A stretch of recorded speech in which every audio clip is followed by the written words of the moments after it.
What is up? It's your boy Johnny Shreve, BB Pro, Mr. Tell Like It Is. Welcome back to an episode of Train With Me. Today we're gonna go over seated cable flies from low, medium, and high. Blow up that chest of yours after your chest day on a Monday or a Tuesday or every day, whatever day you do chest. Either way, check it out, guys. Keep your eyes glued to the screen, ears glued to the speakers, and let's learn some shit. Okay, so if you guys have seen my other video on chest flies, cable chest flies, I want to show you guys seated chest flies because see how some people do it wrong or how they're setting up. And you know that the success of your set is gonna happen in your setup. So one big reason why I like doing them seated is it takes momentum out of the equation. Plus, we have a really good place here of leverage that we can really feel our chest opening up, and we can use this for the cue I always say when it comes to pressing, which is pretend you're pushing yourself either into the bench or into the floor. Because for the most part, when we're standing up, we're doing chest flies, we get this weird thing here, we end up rounding back like this or here. Or most of the time, because we're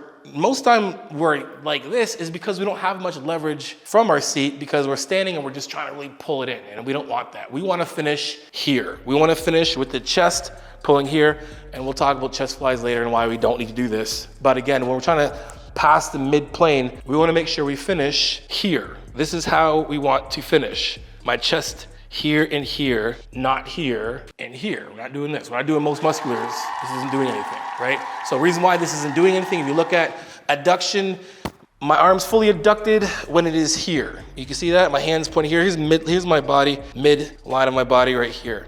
If I do this, then I've now missed the mark in terms of four-range of motion. So we want to make sure that when we're wherever we're at, rather pulling from here, pulling down, or right in the middle, we want to make sure we finish like this. Now, do we need to incline this to feel it? We don't. We don't have to incline this whatsoever to hit our top chest. And we don't have to decline it either to feel our bottom chest. All we have to do is just set these guys up just like we would if we're doing standing cable flies. So let's just go from the bottom. And if you're gonna go from the bottom and up, we're getting a lot of shoulder flexion.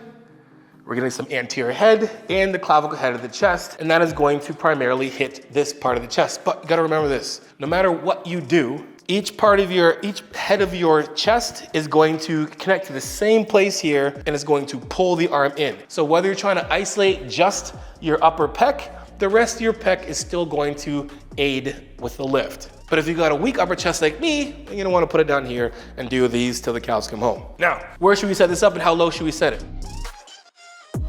So my hands are easy, they're right here, and it's easy to grab right here. Now, again, we wanna make sure that we pull this bench out enough that when we do grab the D handles, that we have tension already on the chest. We don't want this, we don't wanna have the weight here, and you can see right now it's kinda doing nothing, right? While we have it here, what I like to do is curl them in, sit down. Remember, floor to core, feet on the ground, butt in the back, shoulders back and away from your ears. Drop these things down, and now there's tension from here to here. You can see already right now, you can see the top part of my chest and my front delt, there is tension just holding it in place from here.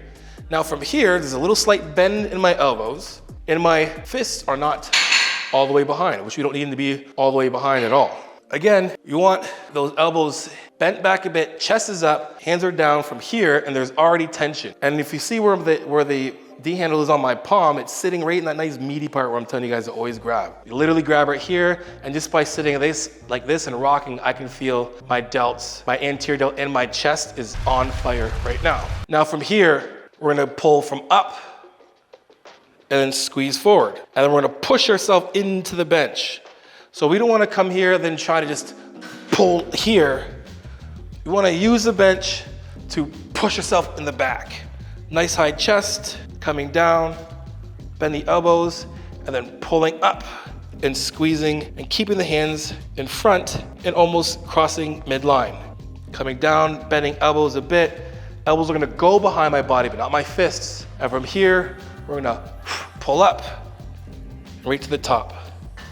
And coming down, pulling up to the top.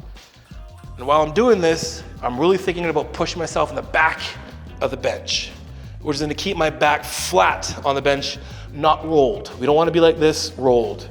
Just like this, down nice and slow, controlled, nice stretch, pull. Nice stretch. And pull. And just doing a few reps like that, and I got 25 pounds in there, and my chest is already feeling fire, right? The setup is gonna be your success. So if you set up bad, you're probably gonna train pretty bad. If you don't set up optimally, you're gonna train suboptimally. Hey guys, before we keep going, I just wanna know how your workout's been. If they've been on the dumps, I got the answer for you. I've been using Blue Star Nutraceuticals PPK. Guys, 6,000 milligrams of citrulline malate, 400 milligrams of peak ATP, 300 milligrams of caffeine, and added pink Hanley sea salt and coconut water powder. PPK will give you longer lasting pumps, sustainable energy, and hydration benefits. So guys, use my code Johnny10 for 10% off your next purchase of PPK right now. Okay, back to the show. Now we have the top of the chest figured out. Those of you guys who don't have that nice genetically gifted pigeon chest, maybe some of you guys are lacking some of that mid-range chest or just lacking chest, whatever. So what we do is just basically set this thing up where your chest actually is from a adducted position, just laterally here. And if I put my hands back, look at that. It's probably going to put the cables. So we're gonna lift this thing up. It's about the same height. Same thing again. I'm gonna grab the handles, I'm gonna squeeze them in, sit down, press them out to start. And you see from here, now I'm gonna let this thing open me up, right? I'm gonna let it open and then I'm gonna let my elbows bend. A nice stretch, big chest, opening up, and then we're gonna press forward and squeeze. Opening up again, big chest, and squeeze. So if I just let my arms, let the weight just pull me back. And then when we're getting open, we're gonna bend those elbows. We're bending the elbows so it gives us a nice little stretch. Because again, guys, when we're doing flies, what's gonna make this successful is this arm being back. Now, it's called a humerus, but for you guys, it doesn't matter. This bone here, this part of your arm here, going back here and flexing through is what we're trying to do. But we don't have to have our whole arm go back this way. We just need to have the elbow back because we can just do this and we're getting the exact same thing. That's gonna give us a lot more power and control to be able to push forward and then squeeze right through. So we don't have to have our hands come all the way back here. It's not necessary. What we do want is to, again, pushing out, letting the weight pull me back. I'm gonna let those elbows break and a big chest, and my fists are right in front of my body still, but I have a nice stretch. Remember, my shoulders are backing away from my ears, they're not sitting up like this. We don't want this. This is just awkward, but I see it all the time. So none of this. Get the traps out of the equation. Remember again, unless you're doing traps, unless doing shrugs, traps are gonna chill out, not do anything today at all. Not gonna have any parts in chest. Not invited to the party, he's at home. Maybe if we're doing some like lateral raises or something like that, or shrugs, or back, or deads. We're not doing any traps, doing chest. So shoulders, back and away from your ears, sitting up. I'm already in position, opening up, bending at the elbow, big breath in to make that chest expand. And then we're pressing forward in front and pushing away and squeezing the chest, opening up again, big breath, and squeeze. Opening up, big breath and pushing yourself into the back of the bench. You're trying to push yourself backwards at the end of this. Open it nice and wide, and then, and just doing that. Demonstration. I think I've done about maybe 8 reps in total. My chest is on fire. Now, were we lacking? Or maybe we're lacking in the intercostal head, the lower part of the chest, where most of you guys will probably do dips or decline bench. Well, all we gotta do is put this a little bit higher, and now we're gonna pull this thing down. Same idea. Take the handles, walk in front of the bench, get nice and close, sit down, arms will be out. Now, if you can see this, it looks kind of awkward, right? It's like, why the heck is it up here to pull me this way? This angle should be pushing down. Now you see where it's lined up with my arm? That's where you want it to be. So when you set yourself up here, so if you see the line of the cable, it's exactly in line with my arm. We don't want it to be here. This doesn't make any sense, but it happens. So we want it to be down here in line with the arm. So again, from here, same rules apply from doing it from the bottom or mid-range. From here, shoulders back away from your ears, fighting it from, and that's what we want to do. This is fighting your shoulders to keep them down is gonna make this part of your chest, that intercostal, the under boob, where everyone's like, how do I get rid of this? Diet, number 1, 2, build it. So we wanna push your shoulders down to keep that tension here while we're pressing. So from here, guys, shoulders, remember, shoulders back and away from the ears. My arms are gonna be the same angle of the cables. And again, Regardless if you're doing it from the high, mid, or low, my elbows, my wrists, and my fists are stacked. So we want to avoid this stuff where we're kind of here, then we're closing this way, and our elbows end up underneath. Make sure the fists, wrists, and elbows are stacked. It's behind the D handle the entire time, and I'm squeezing down.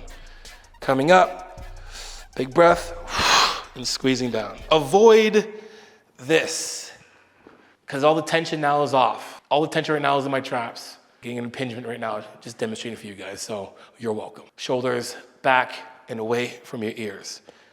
And then squeezing down. Controlling it up, and squeezing down. Great substitute to do if you're at the gym and you don't have the pec deck machine. This is probably one of my favorite ones to do, my favorite fly movement. If I had a choice to do any kind of fly, it would be a seated cable fly. And then I would definitely play around with each level depending on my needs. And for me, for the most part, it's gonna be a mid-range and a low range to help build my chest here and here. Take that for a spin, 3 sets. Try and do like 10 to 20 reps, control the weight. Think about really getting a nice stretch, pause here, and then squeezing and pausing there. A nice big stretch here, and then squeezing there. And make the sets hurt, make them harder. We don't have to put a bunch of weight on. Right now, I've been using 25 pounds this entire time, and I can make it hurt. What I mean by make it hurt, is just use the weight to help guide, and then we want to contract and squeeze every rep. And that's gonna make it hard. And then when you master that, then increase the weight and make it a little harder that way by progressive overloading the actual load. Anyway, guys, if you guys give this a try, let me know in the comment section below. For more videos, grab someone here and here, watch these ones, and grab my ebook. And until next time, guys, you know how it is. Iron sharpens iron, progressive overload your life. In the meantime, keep gene chasing. Peace.